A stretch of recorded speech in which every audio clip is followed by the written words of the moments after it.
Now, our last speaker of the day, my dear friend, a superstar legend in the network marketing profession, and a guy that can show you how to take a prospect and turn that prospect into a distributor, and a distributor into a superstar. Please welcome to the stage, Mr. Tim Sales. Hey,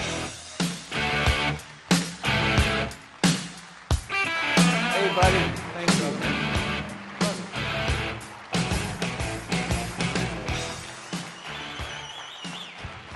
Good evening. You know, I consider it quite a compliment that you'd be here this late. And it's kind of like we're having a little slumber party, isn't it? Yeah. So for those of you that are online, go to bed. It's late. No, I'm joking. This will be worth your while, I assure you. How you doing? You guys doing all right? Was Jordan Adler incredible or what?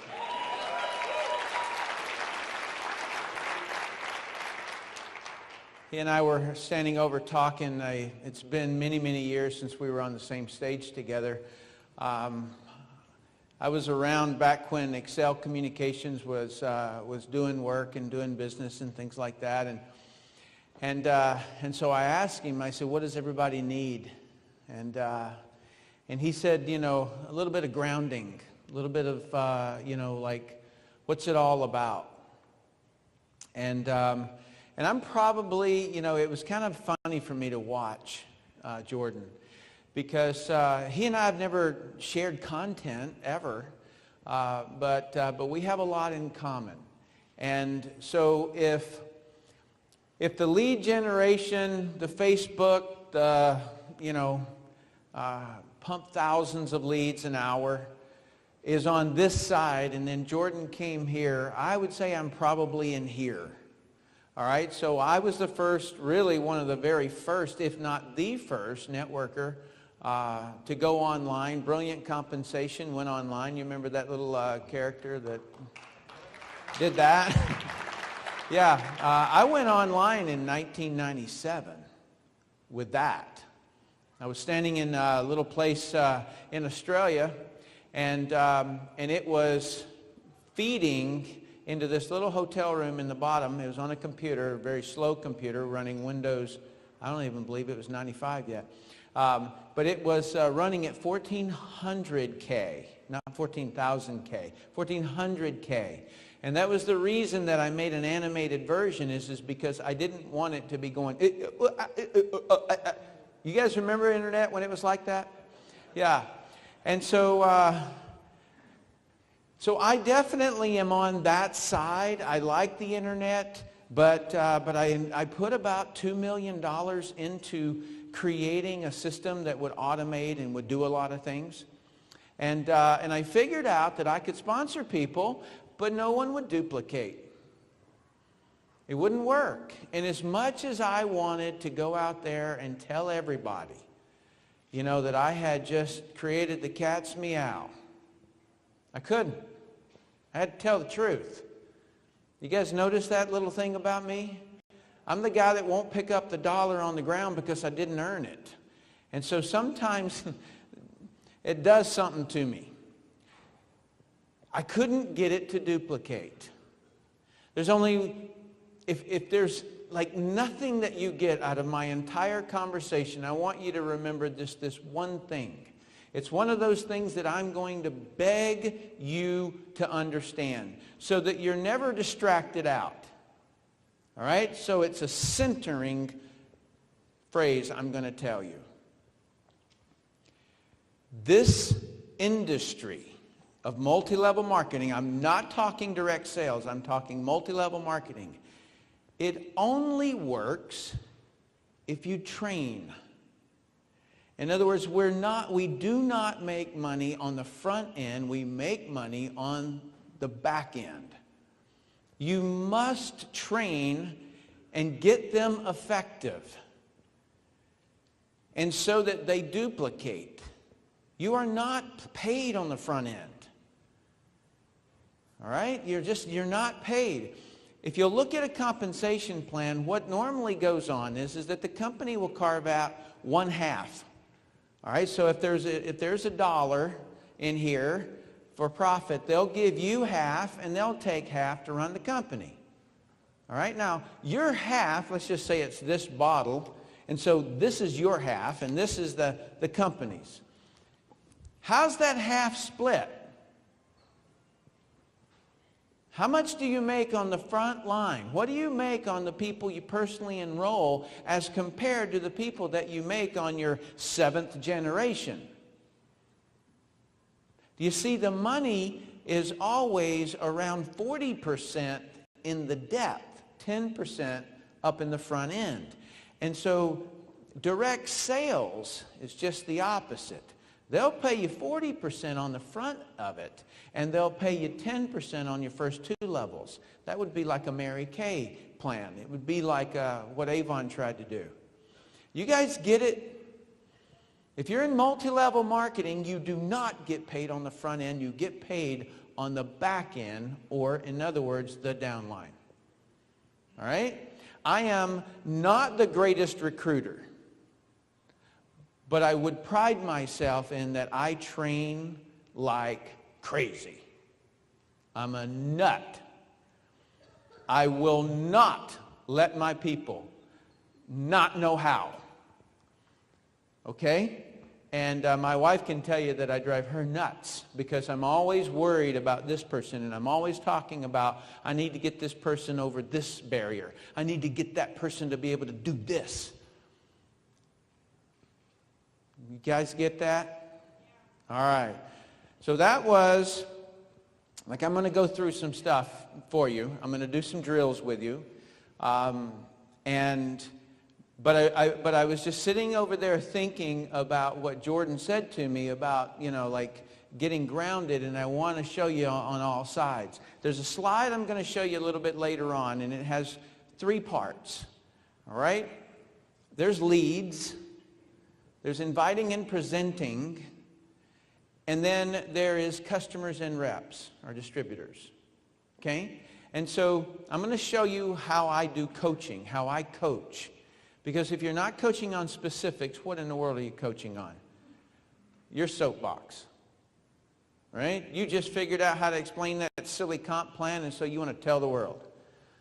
Well, you know what? About 92% of all the people in my organization could not get the invitation right. They're never going to get an opportunity to say the comp plan. So why are you standing on a stage talking about a comp plan? Make sense? Okay, I can defuse a bomb, but let me see if I can figure this thing out. All right, so I'm going to repeat for those of you, let me learn my audience just a little bit. How many of you were at the Eric Worre event in, I think it was around December? How many of you were here? Okay, keep your hands up. And don't let them down unless you are not number 2 here. How many of you have ever listened to Professional Inviter? Okay, excellent. Thank you for raising your hands. You can put them down now. All right, so now I know my audience, and I know what I'm going to need to cover. Okay? Let's do this. The industry is made up, anytime you really step back and you look at the elephant and you look at how big of a project that you've got going on, I want you to just think about dividing it up into 3s, okay? Or 3rds. 1 is invite them, 2 is to present to them, and 3 is to train them. And guess what you're going to train them to do? Invite and present. Okay, wow. You guys are awake this late. Have you ever heard, it's not what you know, it's who you know? It doesn't matter if you don't invite well. Like if you don't communicate well, it doesn't matter who you talk to because you're going to blow all your relationships. So don't you think this is something we kind of need to get good at? And have you all, not you, have you all experienced someone who was annoying? Okay, good. Just want to make sure that, just in case you need to train one of those people. Have you ever heard this, men, from your wife? It's not what you said, it's how you said it. So evidently there's something more than the spoken word. There is some implying going on, right? And so if you have, some sarcasm or something like that. So it's not what you say, it's how you say it. But the problem is who teaches you that part? Your wife, right? The other one people have asked me is, are leads expensive? If you're not very good at inviting and presenting, leads are always expensive. Right? What's your conversion rate if you're horrible at it? 0. Okay. And so that's the reason why I ever came out with this concept of professional inviter. All right? That's the reason that I came out with it. Is because I was this kid who grew up in a small town in Tennessee, and I had a real issue in talking to people. Very, very shy, extremely shy. And in fact, if you know any of the guys in the military, in the diving program and in the bomb squad that I was a part of, they all had a similar phrase about me. And I promise you this is what they would say about Tim Sales. He don't talk much. I mean, think about what a bomb squad tech does. He doesn't sit around thinking about social activity. He thinks about blowing people up. Yeah, I bet if this thing jumped off the ground about 5 feet and it blew up, right? So it's just a completely different mindset. And so when I decided that I wanted to go from the destruction side of life to the construction side of life, I knew that I had to change. And in the process of making myself change, I had to do some things. I had to learn some things. And one of those was to communicate. And unfortunately, most people who learn to communicate learn so by their parents or someone in their vicinity when they're young before they get that concern, that worry. And so therefore, they don't remember how they learned to communicate. And so therefore, they can't teach it to somebody who doesn't know it because they don't remember learning it. Jordan Adler's conversation about the bicycle and the balance was gorgeous. It was just gorgeous. And the reason being is because I've used that analogy before about walking, about watching a child walk. It doesn't matter how many videos he sees of somebody walking until he stands up and he does the funky chicken for a while. He's just not going to walk. And so in communication, I did the funky chicken for a long time. It was horrible. I do not know how anyone survived my approach. I would stand in an elevator, and I would wait for somebody to come on, and I would say, hi. That's it. Well, you know what? The first 10 times up and down the elevator, I didn't say a thing. Just having them in the same space with me was enough. And then I would say hi and step off. So when the doors would open, somebody would come in, I'd say hi, and I'd step off. Just in case I messed that up. I'm not dramatizing. I'm not sensationalizing this for an effect. I'm telling you the truth. Because in just a moment, I'm going to break down what I had to learn about communication so that you can learn it. But if you already are a whiz, don't sit back like you're not going to sponsor one of me one day. Like, really. Take notes, okay? All right, so inside of my organization, this is back when I got some success in the very beginning, all right? I had a list of activities that kept me committed. It kept me doing. It kept me active. That way I could, if it didn't make me $10,000 a month, I wouldn't do it. That was my rule. That was the grid. That was everything about how I existed. I sold my gis, my karate outfits, my golf club, all my guns, everything. Wow, most of that was killing, wasn't it? Anyway, I sold everything. right? And if it didn't make me 10 grand a month. And so these were the things that I would track that every single person did. And then they would fax them to me every night.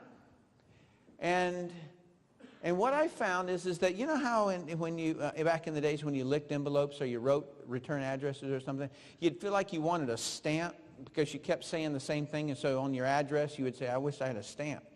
And that was the way that it was, because I was always replying back to everyone by fax and telling them what they needed to work on. Because everyone seemed to have a problem right in that same area. Dials, connects, and appointments. And what it dawned on me was that if a person didn't have confidence, there's two confidences. If a person did not have confidence in their ability to invite, they would not write down the name. And number two is if they did not have the confidence that they could train the person they brought in to be successful, then they wouldn't write a name down. They would never make a phone call. Okay? So if you've got a doubt that if you think I can't convert someone over to being successful, then you will withdraw. You will hold yourself back because you don't want that person in pain. Right? Real easy for Jordan. Real easy for me. I know with certainty. There's no doubt in my mind. When you get that, that's the easy day. But until then, what do? That's what I'm here for. Okay, so realizing that people need help in dials, connects, and appointments, I went to work. All right? And I came up with something called the 10 communication qualities. Those were 10 communication skills. And I came up with the inviting formula. And that was the sequence that you talk to someone and what you talk about. Because at that time, I was the script monster. I would walk around with this big radio. We didn't have MP3s. I had this big radio. And I bought it from a guy who was leaving the Navy. And he didn't know where he would put it on the airplane. And so, I mean, it was a big box. And so I would walk around in the opportunity meetings with this thing. And I would walk up to people who had guests. And I would say, what did you say to get your guest here? And then I would record it. And I would get a whole bunch of these every time. And anytime there was an event up in Philadelphia, I'd drive up there. And when there was an event down in Richmond, I'd drive down there. And I record these things. And then I would transcribe them. And I would put little accent points. Because I realized that it wasn't just a function of them saying something. It was the emphasis that they put on it. And so I put little accent marks. And then when I would be driving in my truck, I had one of those little notepads that has a suction cup that sticks up. And I would sit there and I would read that as I was driving. And I would practice those scripts. And so I thought all I needed to do was to get other people to use the scripts. And I put people on the phone. And I kid you not, I've heard a person reading a script to a prospect, and they say the person's name that wasn't the name, but it was the name that was in the parentheses in the script. And they say blank. They say the word blank.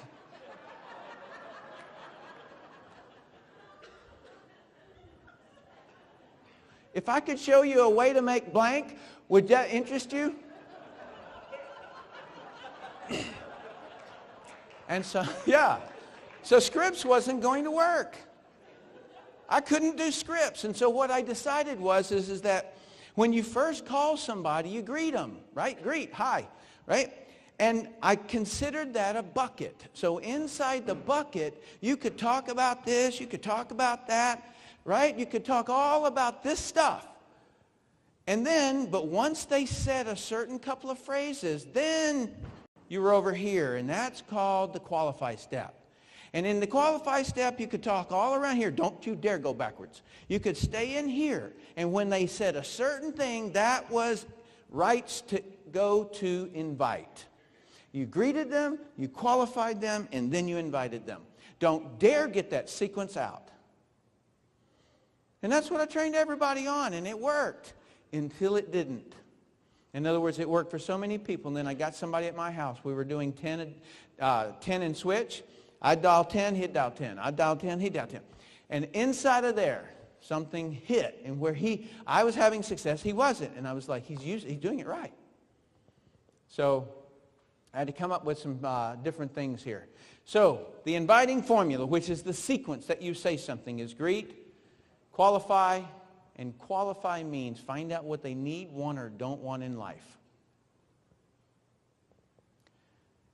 And then you invite them to look at something that'll help them get whatever it was they said they need, want, or don't want in life. And then you close them into an action step. If you said I'm going to send you a video, then get them a video. If you said you were going to send them a website, send them to the website. If you said you were going to send them a tape, send them a tape. You close them into an action step. And then any questions or objections, those pop up wherever they do, and you handle them right there, and then you keep on going. And then you follow up or follow through. You have to follow up. I'm just going to tell you right now. If you don't follow up, I will get them. I am just shocked how many people won't follow up. Okay. Here is the communication qualities. And this is the thing that the fella couldn't get it right. And I just kept on making phone calls with him, until finally he said something. I caught it. He said, if you qualify, if you qualify, if you qualify. He said it 3 times on the same phone call. And after he hung up, I go, why did you say if he qualifies? And he said, I'm posturing myself. And I go, well, you sound arrogant. Don't do it anymore. And so he didn't. And then we called some more, and then he had some other issue came up, and I corrected that one. And then finally, he got some success. And it was called the 2 communication qualities. There were not 10. Until I did enough people to where there were no more errors. And then I could get consistent result. And so it became, so number 1 is be interested in the prospect. Really interested. Not, I'm going to try to maintain eye contact. It's really interested. Like if they say they're an engineer, don't go, oh, cool. What kind of engineer? What's your day like? You know, why did you get into that? Were you the kid that tore the lawnmower apart when you were young? You know, it's like get into their life, figure them out. Number 3 is having sincere, friendly facial expression. Number 4 is to use the right amount of assertiveness. I'm going to go into this one in just a second because you're going to need it for the drill. Number 5 is to communicate easily. Do not have the strain that Tim Sales had every single time that he talked. As a matter of fact, and those of you who are on the internet, I'll be right back.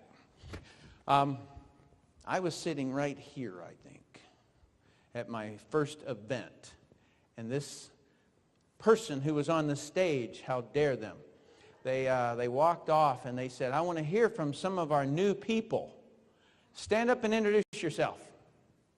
And I stood up. Now, I was there 20 minutes early. And when I stood up and I turned around and I saw all the eyeballs, I froze. Done. And she was tugging on my arm, trying to get the mic out of my hands. And I remember her saying, let's move to Rick while he figures out his name.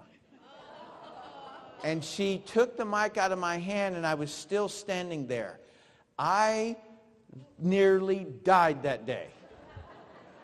I can defuse a bomb, but I can't look at all those eyeballs. All right? So, communication quality number 5 is to communicate easily, wherever you are. Number 6 is to make sure your body doesn't distract the prospect. This one is fun, gets me in a lot of trouble with the ladies. Number 7 is to tell the truth. You know what? I can't leave it at that. That sounded a little wrong. What I do is that I just insist that people dress in such a way and they wear clothes that means that when you're getting ready to go meet with a prospect, you're asking yourself a simple question. This prospect needs, wants, or doesn't want something in life. He's not able to get it, evidently, because he already would have had it. And so he needs my help. And so while you're deciding your wardrobe, don't wear something sexy unless you want him. All right? In other words, go there professional. And afterwards, you know what? If you want to go out and streak down the street, skinny dip in the next door neighbor's pool, go ahead. But while you're in business, dress that way. Don't wear perfumes and colognes because a lot of people are allergic to them. All right? So, don't pop gum. In other words, don't let the body distract the prospect. Anything other than your prospect getting 100% of you is wrong. All right? It's a professionalism point. Hey, thanks. Man, I had to wiggle out of that one. All right. Number 7 is tell the truth. Now, wouldn't you know it, right when that one came up, I had to go back and tell you that one. Number 8 is to know what you're talking about. This is don't wing it. Quit saying you're new. Right? It's an excuse. You're not new. Learn it. Learn the business. Okay? You got to know about the industry. I was on this cruise, and these were the top leaders in this company, and they had achieved this rank. And I stood up and I said, how many of you know the difference between a pyramid scheme and a legitimate MLM company? And there were a couple of half hands, And I said, well, what's the difference between a Ponzi scheme and a pyramid scheme? And I ended up going table to table, and none of them could explain it. And I said, no wonder people view us as a pyramid scheme. None of us can even explain it. All right? Well, how many of you saw that the interview with Larry King that I did? I took him down. Why? Because I knew the difference between a pyramid scheme and a Ponzi scheme, and he had gotten taken by a Ponzi scheme, and he wanted to know how it happened. Right? And by the way, I used the inviting formula to get that interview. So you got to know what you're talking about. You can't wing it. Don't puff it, Number 9 is to communicate at the prospect's level. Once you know what you're talking about, you've got to talk at their level. Not below it, not above it. I'll give you an example of that one. Somebody cold called me. He said, if I could show you a way to make $10,000 a month, would you be interested? And I said, no. He goes, why not? I said, I don't want the pay cut. Right? You got to communicate at the prospect's level. He didn't care who I was. He had some level that he thought no one would answer the phone that had that much money. Right? So you got to talk at the prospect's level, something that's going to get their attention and their understanding. And you cannot do that one unless you did step number 1 of the communication qualities correctly, called be interested, and step 2 of the inviting formula, called qualify. And then number 10 is that you just genuinely have to have the intention to make people's lives better. Now, some of you know a little bit about my story. I started out and I built the company New Skin. And that was while I was in the military. And if you can imagine a military diver, bomb squad guy, and selling skincare, I had some embarrassing moments that I had to deal with my friends. Well, the people I call my friends. And so it took me about 5 years to get to $150,000 a month, and then I retired. Okay, I retired for 18 years and did nothing. Helped in the training, wrote some policies in different countries, getting network marketing established in Bahrain, wrote some of the policies in India and in Malaysia. Did some things that really helped the industry. Did the interview with Larry King, wrote Brilliant Compensation and shot that. And various things because I just love this industry. I love it. And do you know what is really, really sad? Is that I know that a lot of you, your battle is not leads. Your battle is not anything except one little tiny thing. You don't quite believe this thing. You know, it might just be a little scammy. You know, you might just feel a little bit predatory. And I don't. I know differently. I know that I would still, if I was still alive, I would still be defusing bombs. I would probably be in the mercenary groups. That's the difference between you and I. It works. It works unbelievably well. And I'll never forget, there was a guy who said to me, he said, Tim, if network marketing, and this is while I was retired, if network marketing is so great, why aren't you building? And I couldn't answer that. I thought I retired. I'm helping the industry and things like that. And it put one of those little bugs in me. And then somebody else said, your techniques are old school. They don't work today.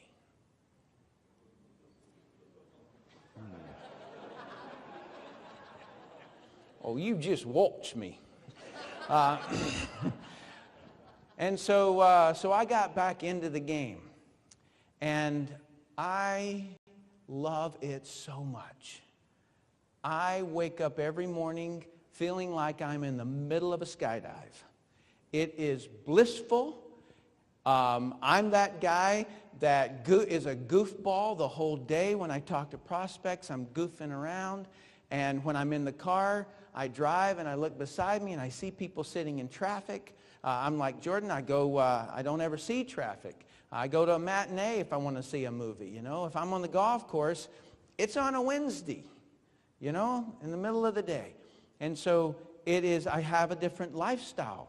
Like I can't imagine how people will, for 1 second, if they have the thought that the industry is predatory, or if the industry is not quite legal, or if the industry is whatever, that they don't dig into it. I was fortunate enough to live across the street from the Federal Trade Commission. They hate me. I went over there all the time. I bugged them. I would sit over there and I would talk to this one lady and I would say, okay, let me get this straight. So if a Ponzi scheme takes money from person A and then loans it to person B, right? That's robbing Peter to pay Paul, right? What's the difference between a Ponzi scheme and a bank?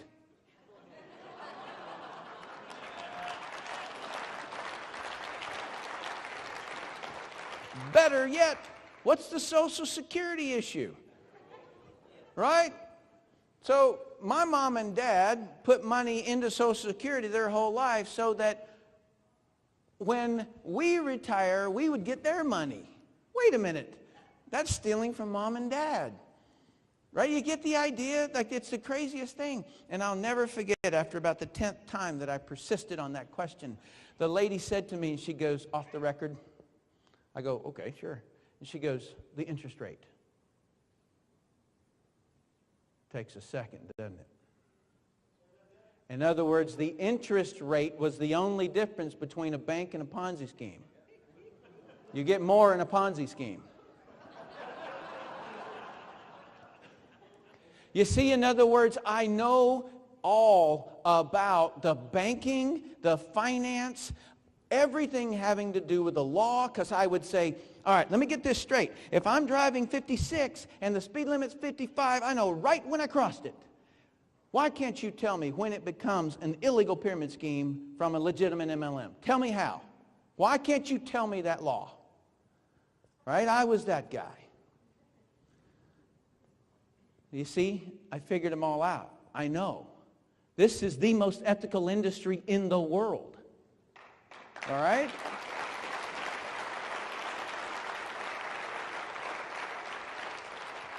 So you cannot leave here with any doubts. There was a lady who was in Australia, and she came up to me after I had talked long ago. And she said, you know, I've been in this industry for 43 years. And I've always just kind of thought that it was a little shady.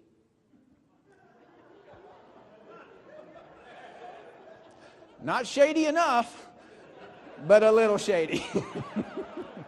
All right. So, communication qualities, those are the slides that I just showed you there. Those are the how you say it. Those are the things that you correct for your people. If you've got someone on your team and your income for the rest of your life is going to depend on them, teach them to quit popping their gum during the meeting. Come on, right? If it was your child, you would. And these people you're going to earn an income for the rest of your life. Teach them. Sometimes it's tough. You know, hey, man, get a Tic Tac, would you? Right? Sometimes you just have to say these things. You have to correct people because they're not getting it on their own. So you have to observe. And that list is how you observe. It's what you're looking for. All right.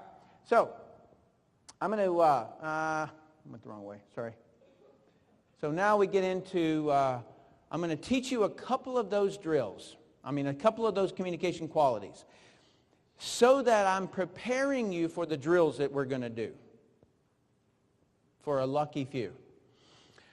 All right, the drill that I'm going to teach you is called Get Below the Surface. It's called the Get Below the Surface drill. And let me explain the drill just a little bit, or the action. The action is that you get a prospect and you're talking to them and they won't let you into their life. That's the person who says, would you like to make extra money? No. Well, would you like to have some extra time? No. Obviously, you're not talking, he's not giving you the truth. And it's because you have not earned the right yet. And so sometimes they will just throw out an answer to shut you up, and they've not, in essence, invited you in yet. They haven't let you in. And so I have found that in the second step of the inviting formula, and remember, it's greet, qualify.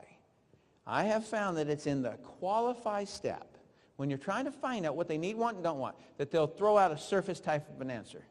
And you're going to have to get underneath that surface. And so I'm going to teach you techniques on how to do that. And examples. All right, so there's certain communication qualities that you have to have razor sharp in order to get below the surface. That's the bottom line. Number one is the communication quality. It just happens to be number one, called be interested in the prospect. You cannot get below the surface if you cannot genuinely be interested in someone. So the very first thing that you do, you say to a prospect whenever you meet them, it's just if you'll learn this little tiny thing, just a silent little, I'm interested in you. If you'll just learn that little thing, right? You will be so accepted when you shake their hand or when you're talking to them on the phone because they perceive things. Is that weird? Is that weird to anybody? You perceive things?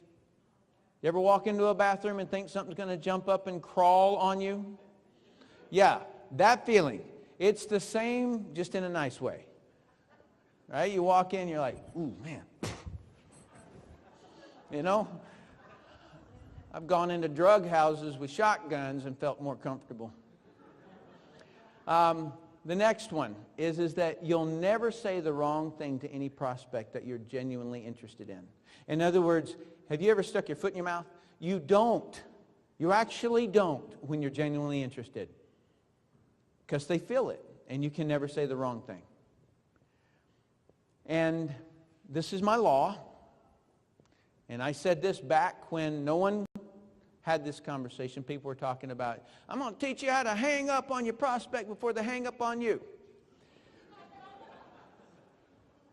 There is only one business on this planet, and it's called the business of making people's lives better. There is no other business in the world. As soon as you think, thanks, yeah. As soon as you think there's another business, you're lost. You might have a temporary paycheck, your history. All right? Your history. Okay, so in communication quality, I'm going to tell you what it is that you don't think about and what you do think about. So on the left-hand side, these are the things that you do think about. Number one is whatever they're interested in, you be thinking about that. Number two is what they're wearing, what they're doing, what they're talking about, what they're looking at, what they want, what they enjoy doing, what they enjoy watching, what they enjoy listening to, what they enjoy talking about, what their hobbies are, what do they do, why do they do their hobbies, what does it give them, what made them fall in love with that hobby. That's what you should be thinking about. Now let me tell you about what you shouldn't be thinking about. The money you could make if they buy and sign up. How many of you think about how you're going to get rich because of somebody? If you're saying the right thing or not, if you dress correctly, if your prospect can tell you're new at it, if your prospect can tell if you're making little or no money, if your prospect thinks you're a fake because your car, house are closed. Have you ever parked down the street? Am I the only one that used to do that? You never parked down the street and walked up to the prospect's house? Oh man, you guys are spoiled. I bet Jordan did. If the prospect will object when you tell them the cost to join, if the prospect will object when you find out it's network marketing, if the prospect doesn't do it, how will you make your volumes this month? How will you handle their objection or question the prospect is asking? Do you know how I know that list? That used to be what was on my mind. Called stinking thinking. All right. Communication quality number 4. All right, so everybody remember that you've got to be interested in order to ever get below the surface when you're talking to someone. All right. Communication quality number 4. This is the most difficult to train. And it is the reason why some people just have it and some don't. But fortunately, I figured it out and I can teach it. Use the correct amount of assertiveness. Assert means the amount of force or effort used to make an opinion known. If you have an opinion on something, how much force do you use to let somebody become aware of it? Too much assertiveness versus not enough. Okay? If it's not enough, you don't come across believable. You don't come across as believing it yourself. The third eye is how you actually govern this. In other words, that eye that's in the middle of your forehead that's supposed to be watching the effect you're having on others. Okay? If you've got mashed potatoes all over that thing, then you can't figure it out. Too much assertiveness is the major reason people hide from network marketers. Okay, so if you've got people who will never accept your calls, okay, figured it out. Just the right amount of assertiveness is charisma. It's charm. You seem to have it. Charisma means a personal quality that arouses devotion and enthusiasm in others. Excited? All right, so here's the way it goes. Let's just call this neutral. And on this side, it goes opposed to. All right, so you're sitting there talking to somebody, and then right up until the point that you said that, they became opposed to something. Now, if you keep going, you push them over into leaning back. And if you keep going, they completely back up and hide from you. You got it? If you're here, though, and you're talking to somebody and you notice them go from neutral to interest,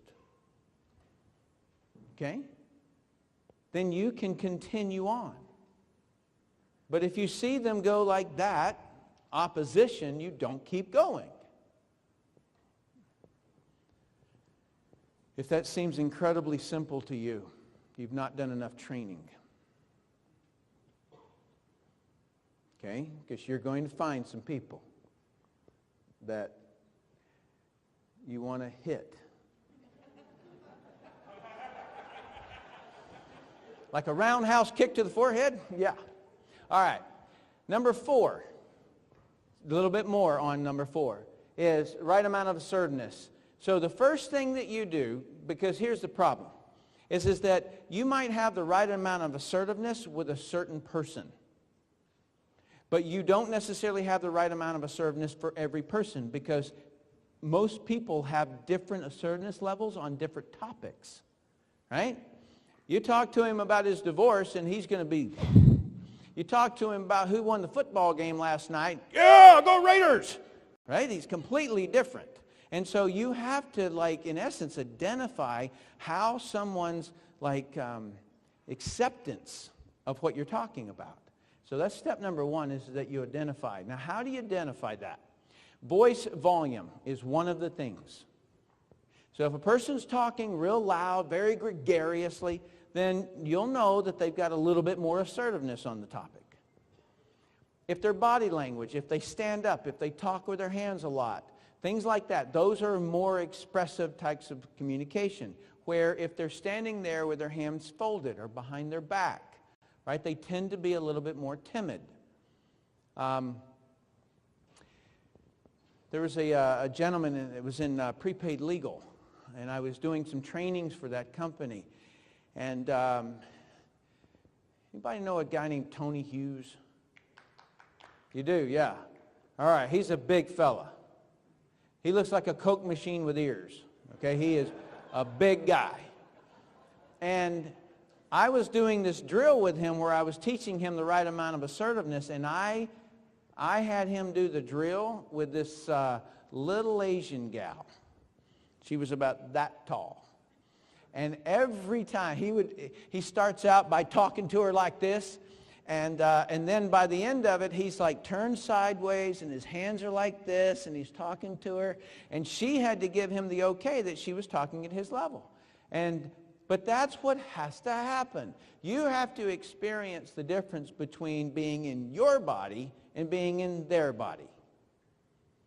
Now, why is this your responsibility? Why couldn't they just do this? Because you know about it. Facial expressions.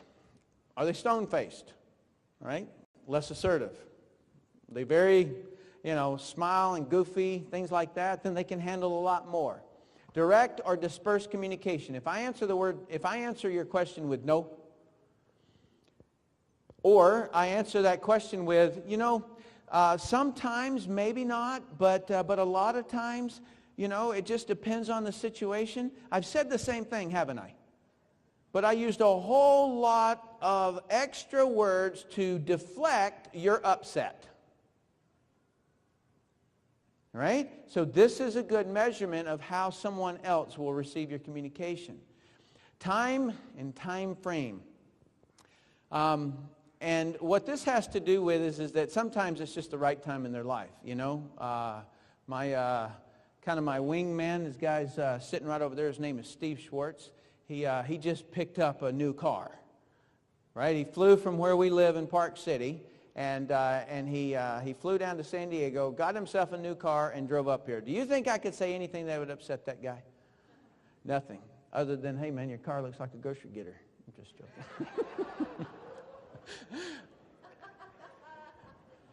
Can you tell he and I goof around a lot? Yeah, like we accept one another, right? That's why he's my wingman. You know that guy, one day I was in an event, and he had stood in the lobby and waited until I came to check into the hotel, asked me if he could help carry my bags. This was about probably 12 years ago or something like that. And now he ended up with me in his organization. Right? Isn't that cool? Like that's the way that it works. It really, really does. It's just, it's the greatest industry in the world. Now, he was in the Army. That's the downside, and I can't forgive him for that. The last one is repetition. How frequently does someone say something? Okay? So if you met with me and then I said to you, I need to think about it, I need to do some research, and you said, okay, very, very good. And then you called me on the way home, and then when I got home, there was a message on my answer machine from you, asking if I've made a decision or not. And then I've got 2 text messages when I wake up tomorrow morning. It's the frequency that you communicate that tells me your assertiveness level. You get all those? So those are the things that indicate or that tell you whether or not someone's assertive or not so much. What do you think it would take with me?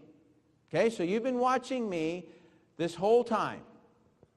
What kind of assertiveness would you have to use if you wanted to sponsor me?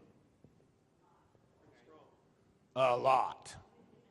I skydive. I dived at 300 feet. I got 13 speeding tickets for over 100 miles an hour on a motorcycle. I'm a nut. I'm a goofball. I'm a nut. Huh? Yeah, underwater too. So you better not come up to me all shy and timid about your deal. Okay? You just pretty much better punch me in the chest with it. All righty.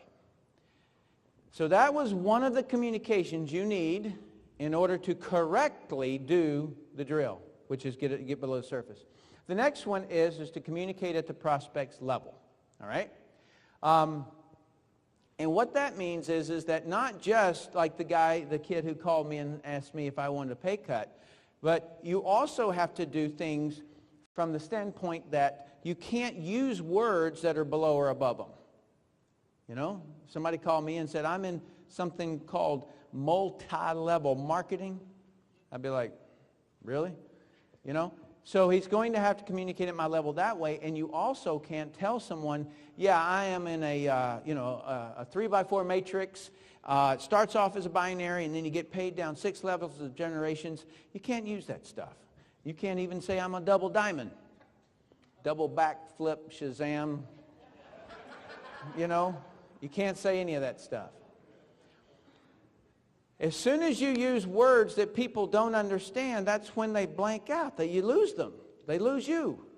They feel like they can't do it, like they're not good enough. And so just as a survey, I went out and surveyed people going into Whole Foods, and I asked them the question, do you know what an antioxidant is? And they said to me, 92%, yes. Good, explain it to me. 4% could actually explain free radicals and electrons and those sorts of conversations. And so I stopped saying antioxidants. You get it? In other words, I would not say antioxidant unless I was going to say something in explanation of what an antioxidant was. And so don't assume someone's knowledge. What's the purpose of the dictionary? Definitions. Yeah, but it's words you know and then explaining words you don't know, right? So you get some crazy word, and then there's a group of words that you know that explain what that word means. So that's all that it is. So you need to be a dictionary. You need to use words they know to explain things they don't know. So you're going to need to know what you're talking about. Learn the phrase. If there's anything on this that I would write down, I'd write down, what does that mean to you? Because it will blow your mind. How many people go, uh-huh, yep, you betcha. What does that mean? Oh, well, you know, everybody knows that. I mean, who doesn't know that? Them. Communication quality number 10, and that is the intention to make somebody's life better. You've got your goals. How in the world do you get your goals out of your way when you're talking with a prospect?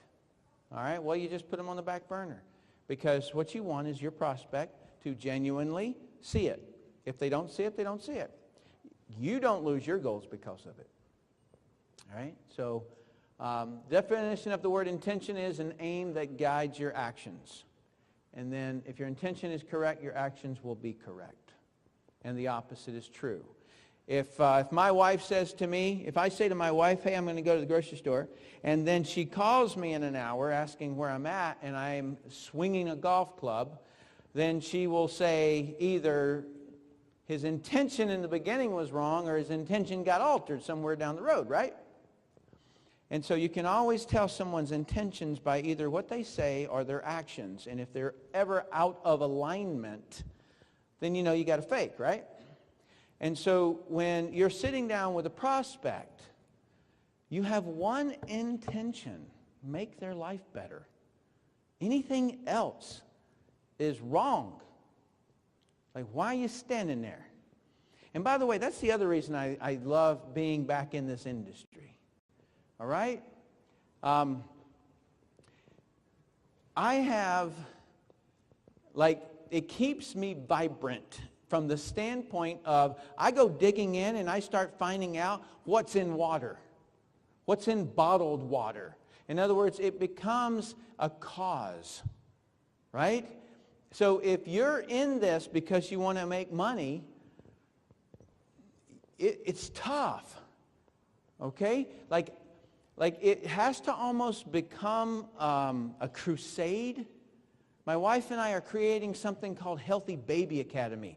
It's because we want to teach moms how to have healthy babies, right? Are there some products involved? Sure. But we're passionate about that.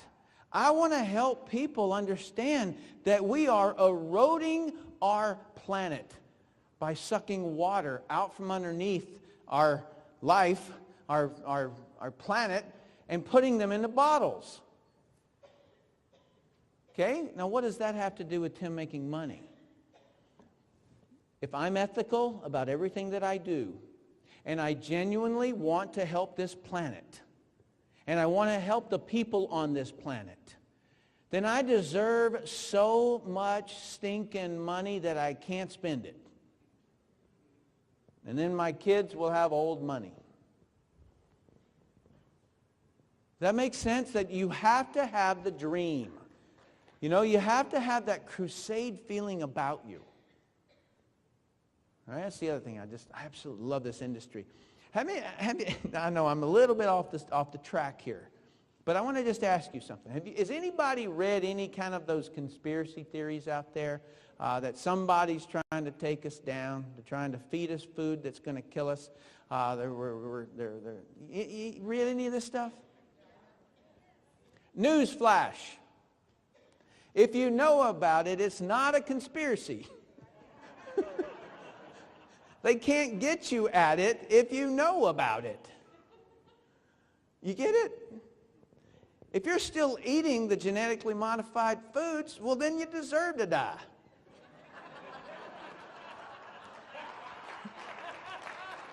You know, like I hear people like whispering this stuff and I just giggle. You know, it's like, it can't be a theory. It can't be a conspiracy theory if you know about it.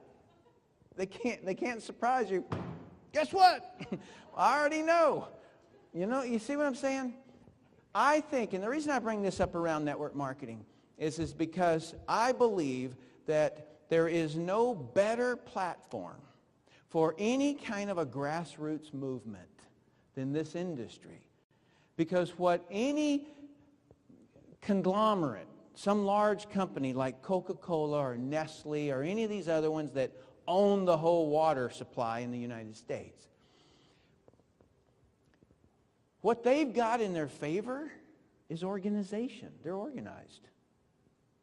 Well, look at us. Look at us. All right? They got a head start, so they got, and they haven't met me.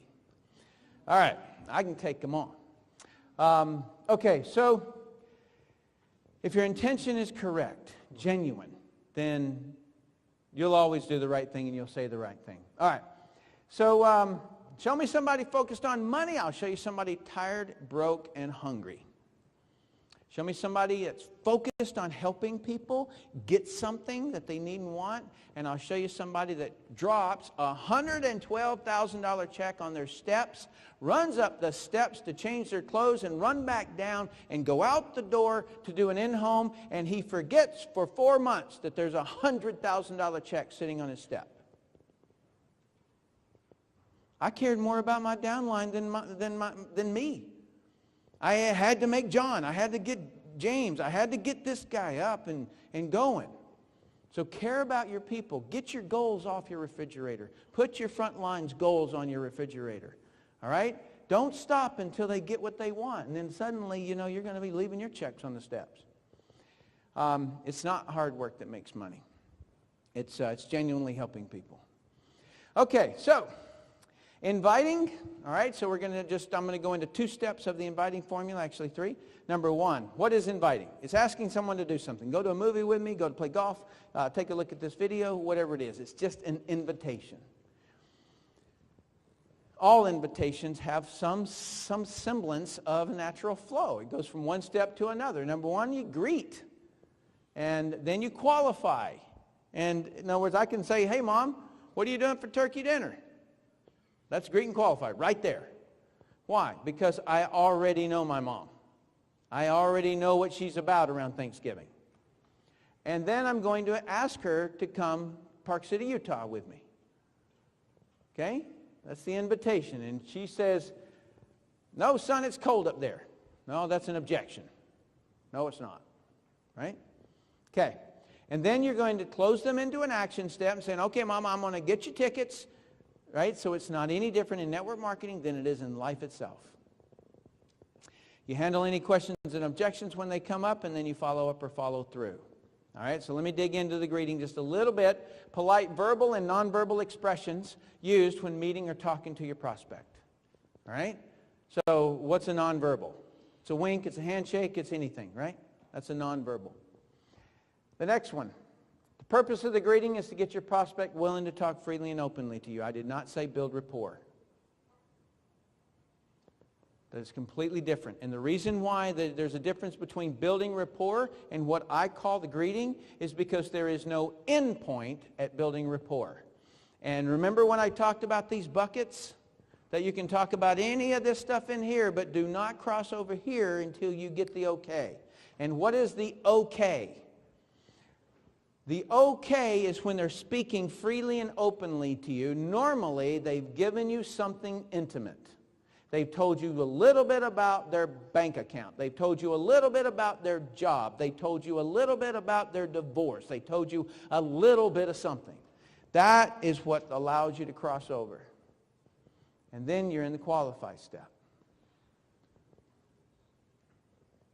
If your prospect's not talking freely and openly to you, do not move to the qualify step. Qualify step. Definition is to affirm capable and willing.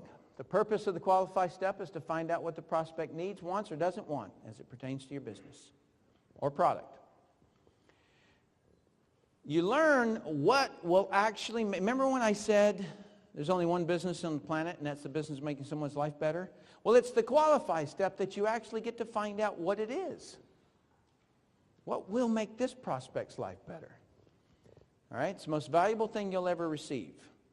Now, I heard a couple of people yell out when Jordan asked about what you wanted, and I heard 2 different people say they wanted to get married.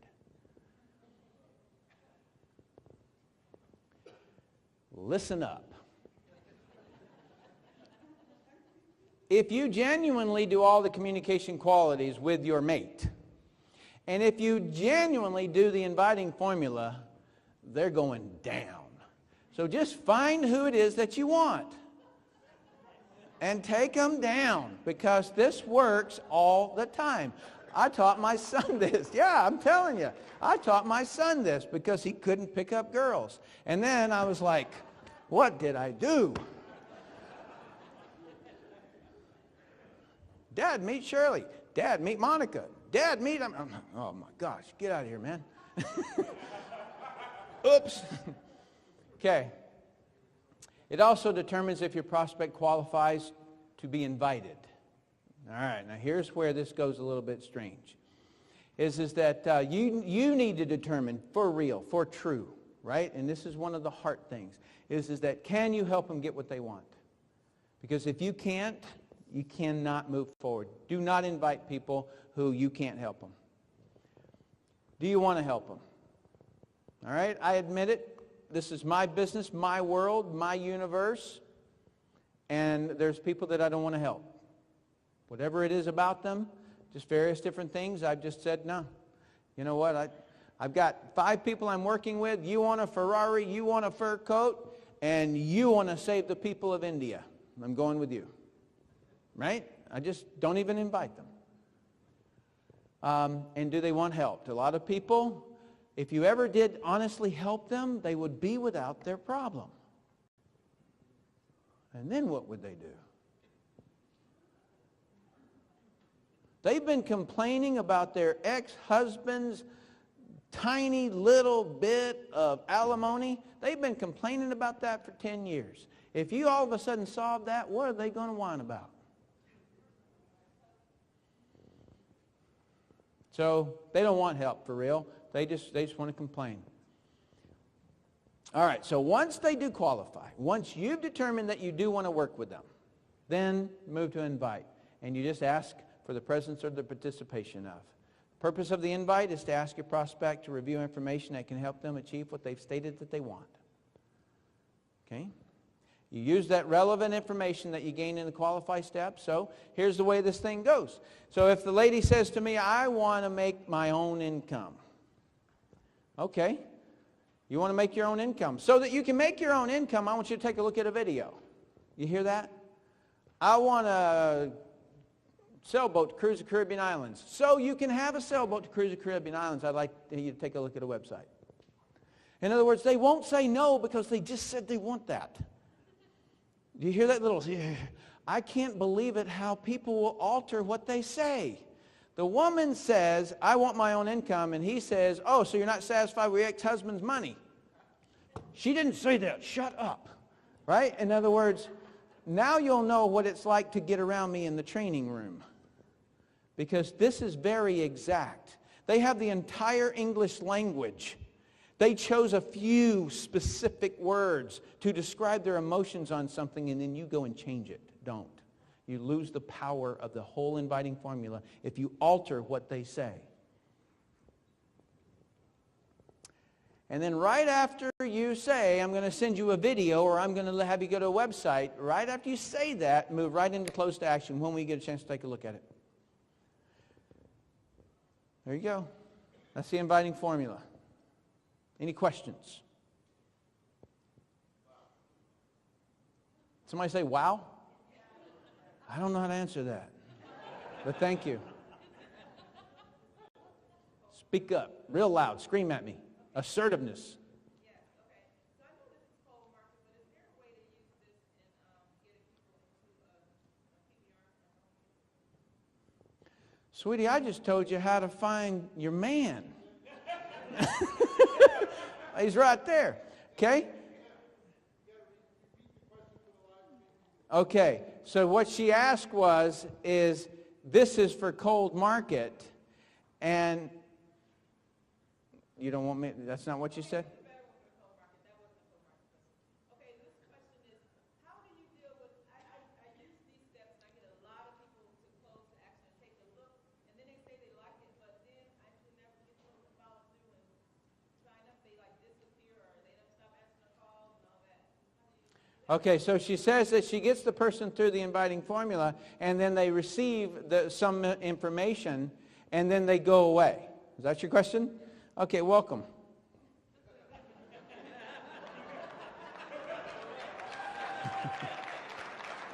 You think you're the only one? You know when the statistics are 1 out of 10 or 2 out of 10? Those were the 8. They just go away. Do more numbers. I mean, I'd love to give you some fancy answer, but I'm truthful. You know, it's straight up. So number one is that whatever you're having them looking at, once you go past 100 and they don't give you anything, like you can't get anything after 100, then start questioning whatever you're sending them to look at is horrible. It's not converting. And a lot of times I just call those people up and say, what didn't you like about that page? Or what didn't you like about that video? So that I can correct that thing. All right, one more real quick. Speak up real loud. When you were doing the qualities of communication, you jumped from 4 to 9 and 10? Yeah. Yep. Because we'd be here till tomorrow morning if I went through all of those and did the drills. So there were specific ones that are very relevant to the drill I'm going to do. Aren't you a smarty pants? The question, for those of you out in your home, the question that she asked was, I skipped around in the communication qualities, and she wanted to know why, and that if I was aware of that.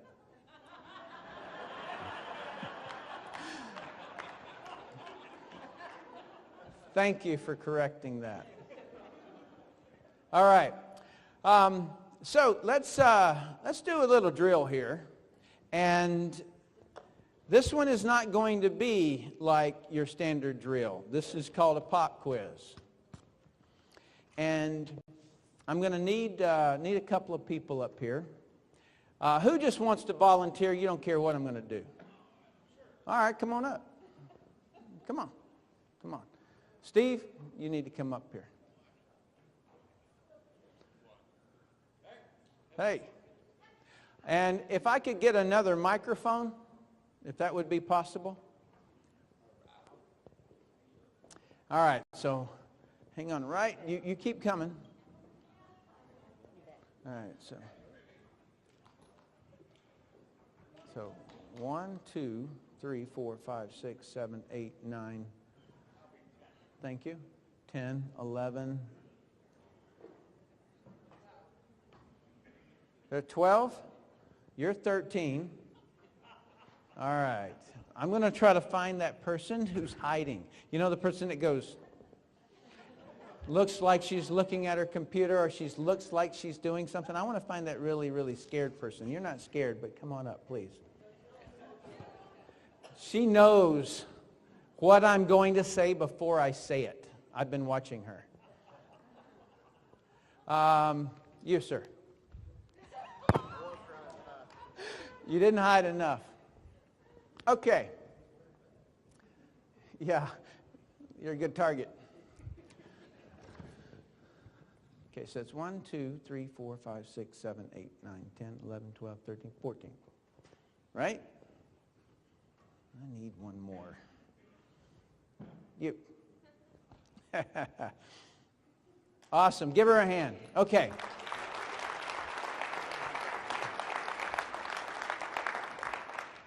So I'm going to hand you the mic, and then I'm going to ask a question. Okay, I'm going to give you a scenario. This is like a scenario. Okay? And so what I want you to do is I'm going to read the scenario, and then I'm going to say, what question could you ask?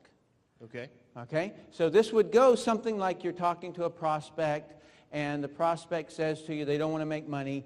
What would you ask? What do you want to do outside of money? What are your hobbies? What do you enjoy? Beautiful. Does anyone not understand the drill? Okay. Beautiful.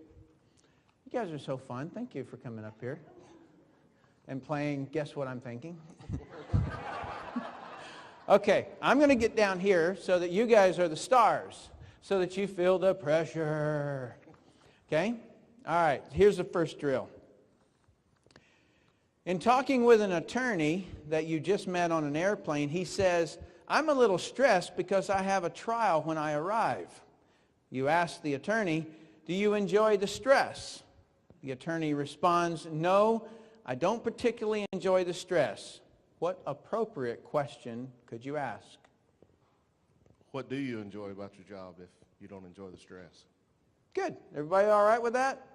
If you were that attorney, would you be all right with that? Did he use the right amount of assertiveness?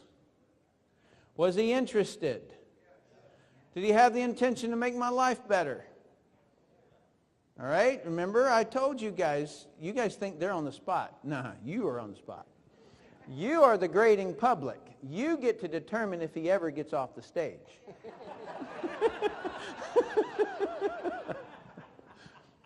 Everybody good with his answer? That would be pretty logical, right?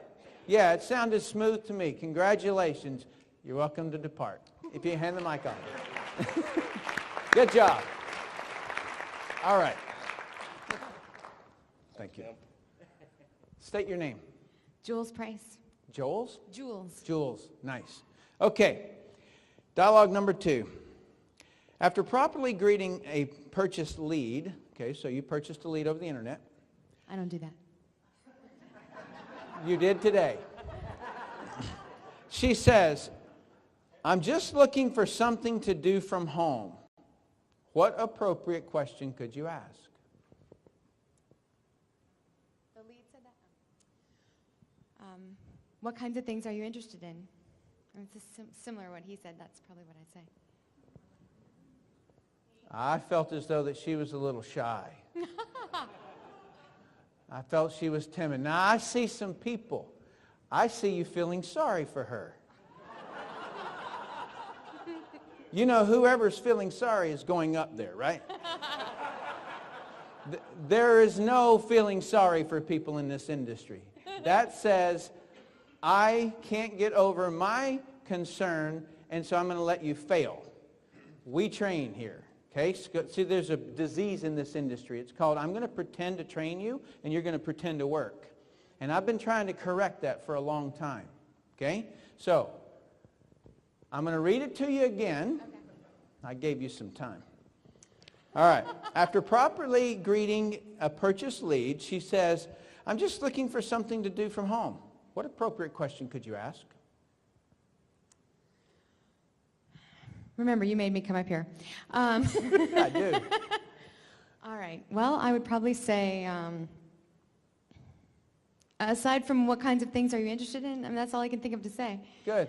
All I was asking for you to say it in a way that it would actually be we're received. acting. Oh, I can do No, that. you're not. No, you're not acting. I didn't know you wanted to have a little role playing, Tim. I'm good about that. Boy, she just swaggers right Tell into me. her. Tell me, Tim, what do you enjoy doing? Beautiful. Everybody good with that one? Okay. Thank you. Thank you. All right, you ready, sir? What's your name? Jesse Catlin. Hi, Jesse. Okay.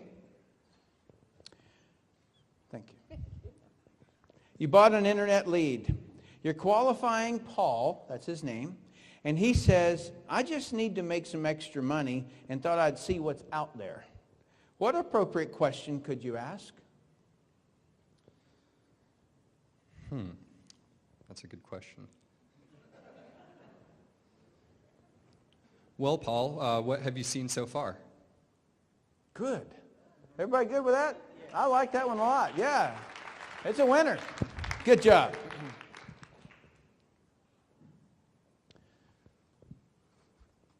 Good job, man. Steve. Okay. You're at a social event and you meet a very successful entrepreneur who is very gregarious and seems to always have a crowd around him. In talking to him, you ask him what kind of work he does. He replies, I just love building companies. What is an appropriate question you could ask? What kind of companies do you like to build? Right? Okay. Beautiful. It's easy as that. If I wanted to dig just a little deeper, you can go ahead and sit down. If I wanted to dig a little bit deeper into that question, just so you guys know the way that I operate, this guy would have been all mine. Because I would say, what about building businesses don't you like? Because, see, that would probably expose a part that I'm after. See, I'm trying to get him to qualify. And so I'm trying to expose something that would make him mine. Because I can solve a lot of problems that traditional business owners have. Okay, you ready? Yes. You're very patient with me. What is your name? Candace Viafana. Nice to meet you. Okay. You ran an ad in the local newspaper, and a computer programmer faxed you his resume. After a good greeting, he states, I'm a victim of downsizing in XYZ Corporation, and I'm looking for anything to make money right now. What is an appropriate question to ask? Oh, gosh. Okay. So you didn't see that coming?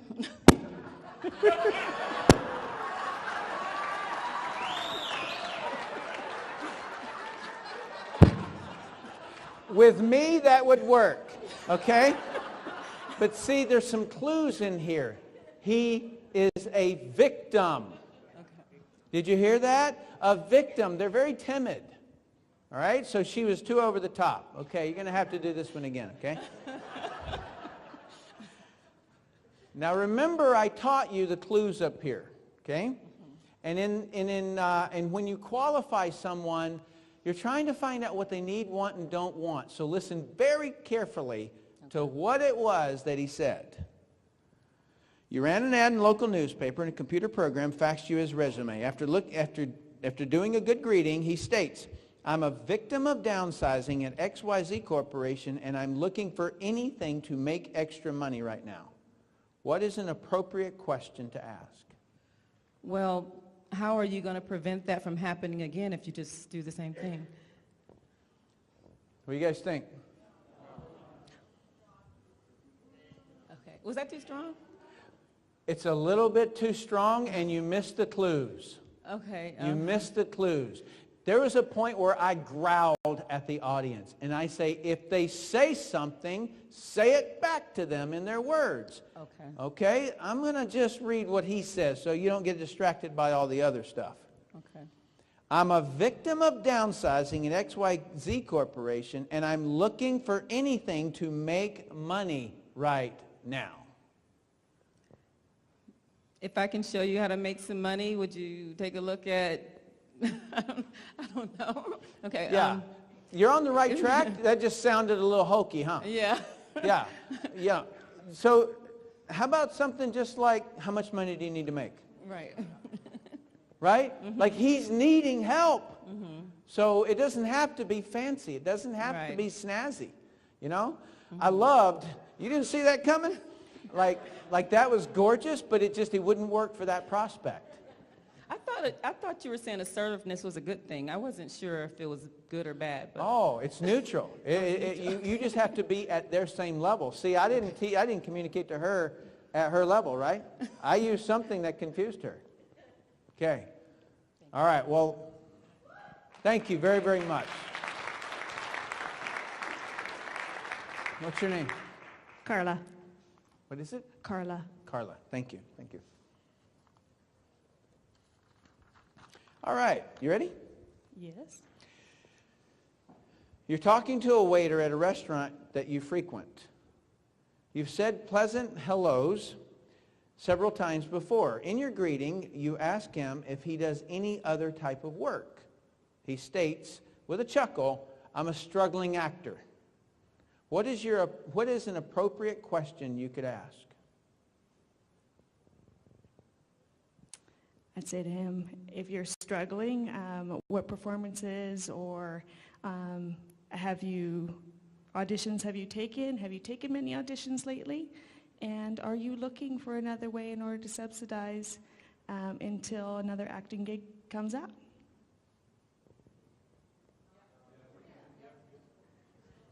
All the yays? I'm sorry, sweetie. We're going to have to do that again. All right. I only saw half the room. Okay. Give it to you again, all right? So I want you to just really listen. Forget about them. You're talking to a waiter at a restaurant that you frequent. You've said pleasant hello several times before. In your greeting, you ask him if he does any other kind of work. He states with a chuckle, I'm a struggling actor. What is an appropriate question you could ask? As a struggling actor, are you looking to subsidize your income in another way? What do you think? Good. Yeah, it is definitely better. All right? Just so that you know, I would have said something. In other words, that's an invite. And what you're trying to do is get below the surface. And so just so that you know, and this is not right or wrong. This is just on the years that I've been doing it. Okay? So I would have hit the word struggling actor. Okay? I would have said, why does it feel like you're struggling? What about acting is struggling? And he would have said, I can't make any money. There's a drought between gig and gig. And then that would have been wide open. Okay, so you just moved into the invite a little bit quick. Does everybody understand what I just explained? Yes. All right. Yes, sir. Real quick.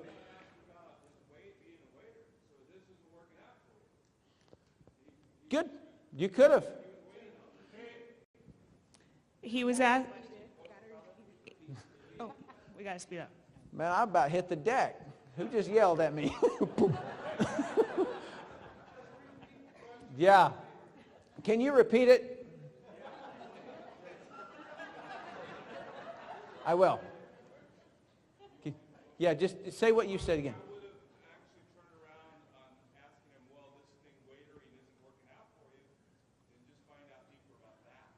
Yeah, So what he says is that he would have just turned this actor thing around and found out more about that.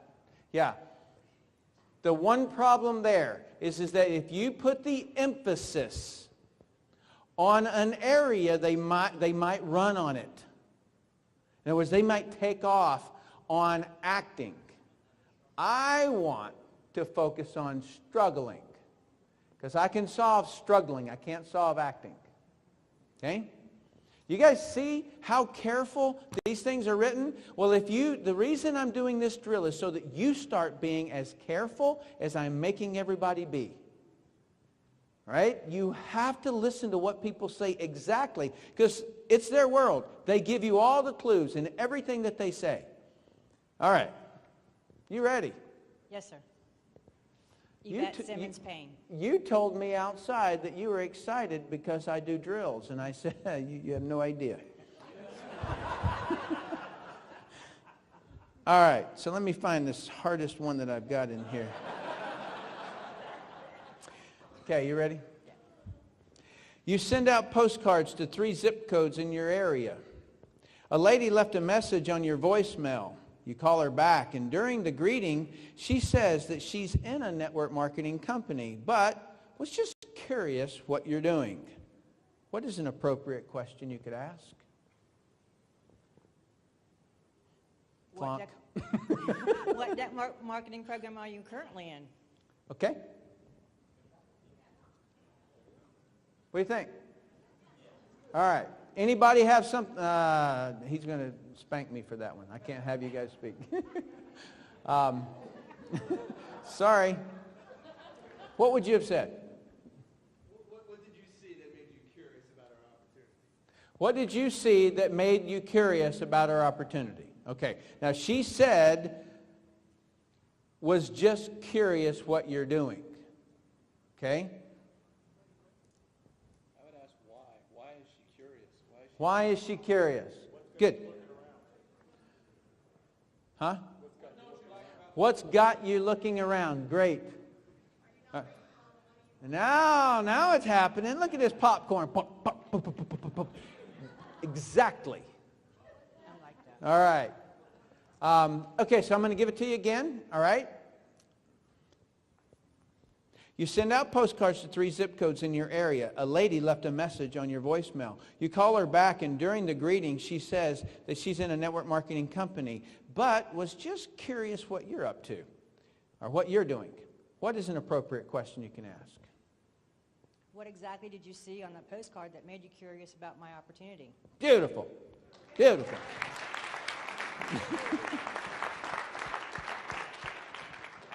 What's your name, sir? Russell Alley. Hi, Russell. All right, you're at a gym working out and start talking with a gentleman. During your greeting, you learn that he's an economist who works at the Commerce Department. He later states, well, it's a job, obviously not very exciting. What is an appropriate question you could ask? What is it that you don't like about your job?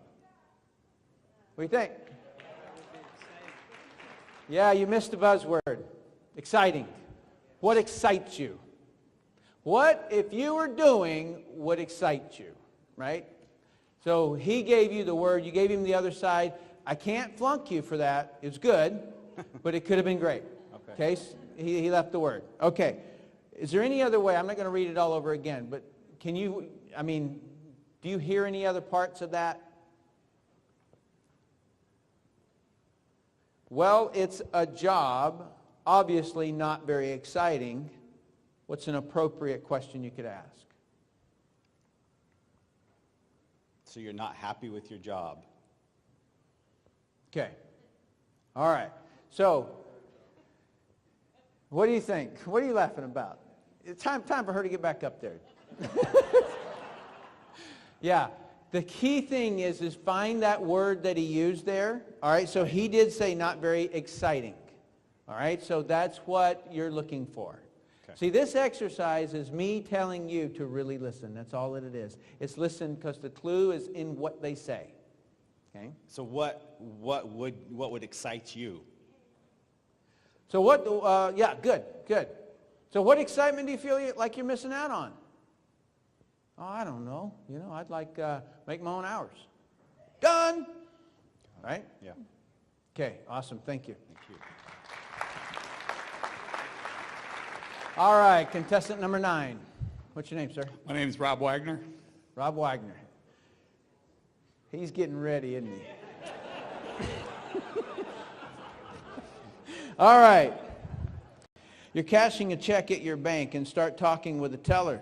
She states that she's happy at the bank, but is thinking about going back to school to get her MBA. What is an appropriate question you could ask?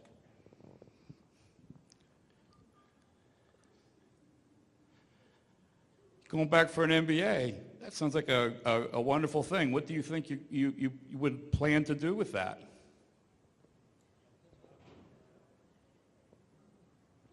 Why are you guys looking at me, waiting on me to have some kind of expression?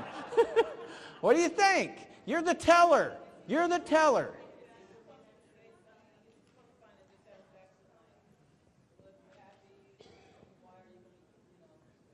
Okay, so what she says is, are you supposed to be looking for a dissatisfaction? Not necessarily, right? Just exactly what it is that she said, thinking about going back to school to get an MBA.